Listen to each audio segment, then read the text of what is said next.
महाभारत का भयंकर युद्ध चल रहा था। लड़ते लड़के अर्जुन रणक्षेत्र से दूर चले गए थे। अर्जुन की अनुपस्थिति में पांडवों को पराजित करने के लिए द्रोणाचार्य ने चक्रव्यूह की रचना की। अर्जुन पुत्र अभिमन्यु चक्रव्यूह भेदने के लिए उसमें घुस गया। उसने कुशलता पूर्वक चक्रव्यूह के 6 चरण भेद लिए, लेकिन 7वें चरण में उसे दुर्योधन, जयद्रथ आदि 7 महारथियों ने घेर लिया और उस पर टूट पड़े। जयद्रथ ने पीछे से निहत्थे अभिमन्यु पर जोरदार प्रहार किया।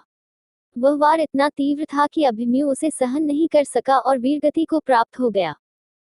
अभिमन्यु की मृत्यु का समाचार सुनकर अर्जुन क्रोध से पागल हो उठा। उसने प्रतिज्ञा की कि यदि अगले दिन सूर्यास्त से पहले उसने जयद्रथ का वध नहीं किया तो वह आत्मदाह कर लेगा। जयद्रथ भयभीत होकर दुर्योधन के पास पहुंचा और अर्जुन की प्रतिज्ञा के बारे में बताया। दुर्योधन उसका भय दूर करते हुए बोला, चिंता मत करो मित्र, मैं और सारी कौरव सेना तुम्हारी रक्षा करेंगे। अर्जुन कल तुम तक नहीं पहुंच पाएगा, उसे आत्मदाह करना पड़ेगा। अगले दिन युद्ध शुरू हुआ। अर्जुन की आंखें जयद्रथ को ढूंढ रही थी, किंतु वह कहीं नहीं मिला। दिन बीतने लगा।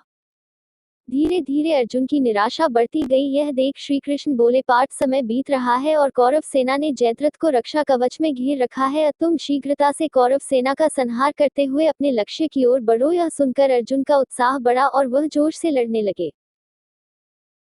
लेकिन जयद्रथ तक पहुंचना मुश्किल था। संध्या होने वाली थी। तब श्री कृष्ण ने अपनी माया फैला दी। इसके फलस्वरूप सूर्य बादलों में छिप गया और संध्या का भ्रम उत्पन्न हो गया। संध्या हो गई है और अब अर्जुन को प्रतिज्ञावश आत्मदाह करना होगा। यह सोचकर जयद्रथ और दुर्योधन खुशी से उछल पड़े। अर्जुन को आत्मदाह करते देखने के लिए जयद्रथ कौरव सेना के आगे आकर अट्टहास करने लगा।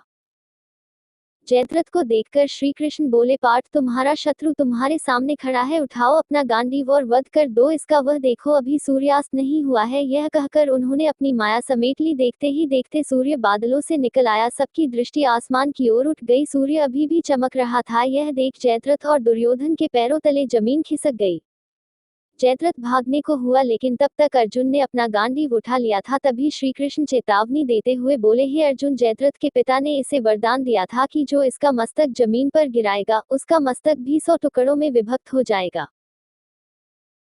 इसलिए यदि इसका सिर जमीन पर गिरा तो तुम्हारे सिर के भी 100 टुकड़े हो जाएंगे। हे पार्थ, उत्तर दिशा में यहाँ से 100 योजन की दूरी पर जयद्रथ का पिता तप कर रहा है। तुम इसका मस्तक ऐसे काटो कि वह इसके पिता की गोद में जाकर गिरे। अर्जुन ने श्री कृष्ण की चेतावनी ध्यान से सुनी और अपनी लक्ष्य की ओर ध्यान कर बाण छोड़ दिया। उस बाण ने जयद्रथ का सिर धड़ से अलग कर दिया और उसे लेकर सीधा जयद्रथ के पिता की गोद में जाकर गिरा। जयद्रथ का पिता चौंककर उठा तो उसकी गोद में से सिर जमीन पर गिर गया। सिर के जमीन पर गिरते ही उनके सिर के भी 100 टुकड़े हो गए। इस प्रकार अर्जुन की प्रतिज्ञा पूरी हुई। Subscribe my channel now.